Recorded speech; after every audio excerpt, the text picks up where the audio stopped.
So you have that new Captain America script for me? Yes, sir, I do. Now, I should inform you there's a rumor going around Hollywood right now. Oh, what's that? Apparently this year, everybody's gonna be making movies about heroes fighting heroes. There's gonna be Batman versus Superman. In Transformers, they're gonna fight Optimus. In the new Fast and Furious, they're gonna fight Dom. Wow, it sounds like everybody's gonna be doing the same kind of crap this year. Yeah, sounds that way.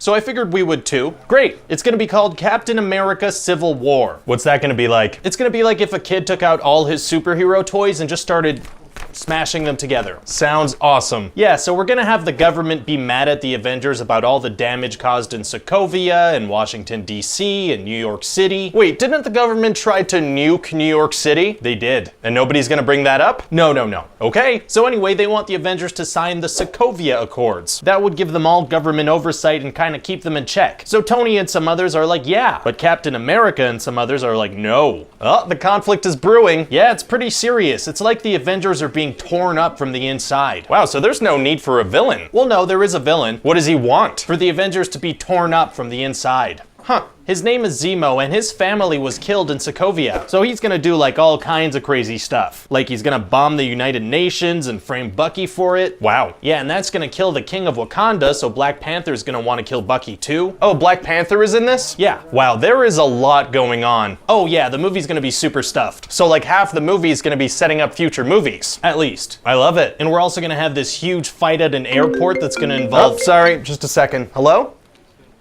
Really? We did? Well, that's great news. Yeah, no, we'll put him in there for sure. Thank you. What's up? Okay, so I just got word that we can now use Spider-Man in the MCU. Oh wow, that's amazing. Right? So let's shove him in there somehow. In Civil War? Yeah, we could have Tony recruit him onto his team for that airport fight. Do you think people are gonna mind that doesn't make much sense? What do you mean? Well, Tony's whole thing in this movie is about superheroes being more responsible. Right? So we probably shouldn't have him recruit an untrained child and throw him into a fight with the world's most powerful heroes and put him in mortal danger. Okay, yeah, no, I see what you're saying. It doesn't make too much sense, but also look at it this way. It's Spider-Man. No, yeah, that's a good point. People love Spider-Man. They do. Oh, and I'm gonna get somebody really hot to play Aunt May. Really? To play Aunt May? Yeah, well, I mean, what two words come to mind when you think of the character Aunt May? I don't know, old lady? Sex symbol, exactly. That's... okay. Hey, while we're at it, let's throw Ant-Man in here. How would we do that? Just toss him onto Captain America's team. Wasn't his whole movie about not wanting to go to jail and jeopardize things with his daughter? Yeah, pretty much. But we're gonna have him jump onto the side of international fugitives, no questions asked. That's exactly right. Okay. Hey, toss Hawkeye in there too. But he retired to be with his family. Yeah, but here's the thing about that though. I don't care. Gotcha. I mean, if we're gonna overstuff this movie, let's go all out. Yeah, no, fair enough. So what happens at this airport fight? Well, I figure we just give every character a couple of one-liner jokes, maybe 1 or 2 fight scenes each, and call it a day. Sounds like a classic Marvel fight. But I was thinking, because, you know, somebody should get hurt during a fight with the world's most powerful heroes, that maybe we kill War Machine at the end. No.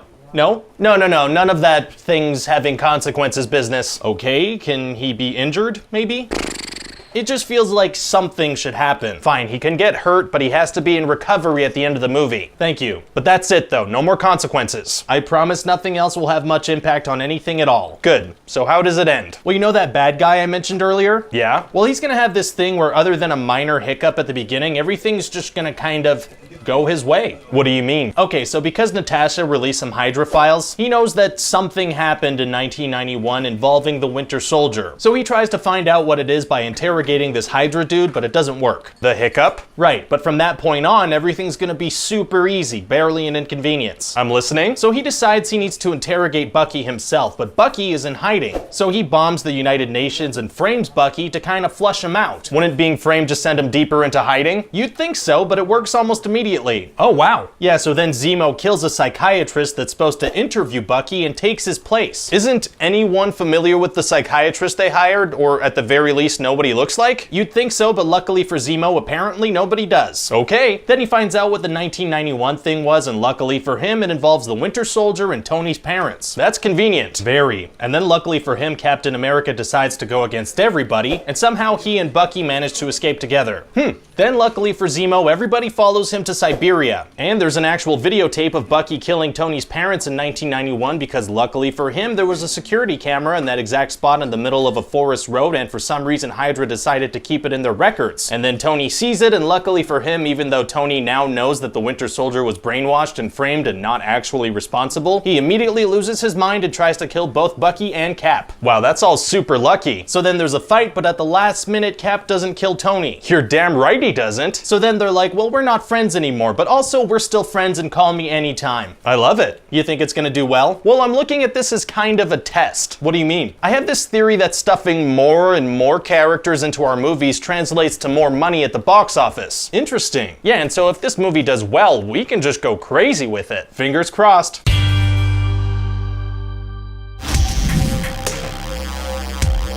Hey guys, Ryan here. Hope you enjoyed that pitch meeting. Let me know in the comment section what other movies you'd like to see videos for. We also have a lot more of these on the channel, so you can check those out and maybe subscribe. Also, you can check out ScreenRant.com for all the latest movie and TV news. Thanks for watching. We'll see you next time.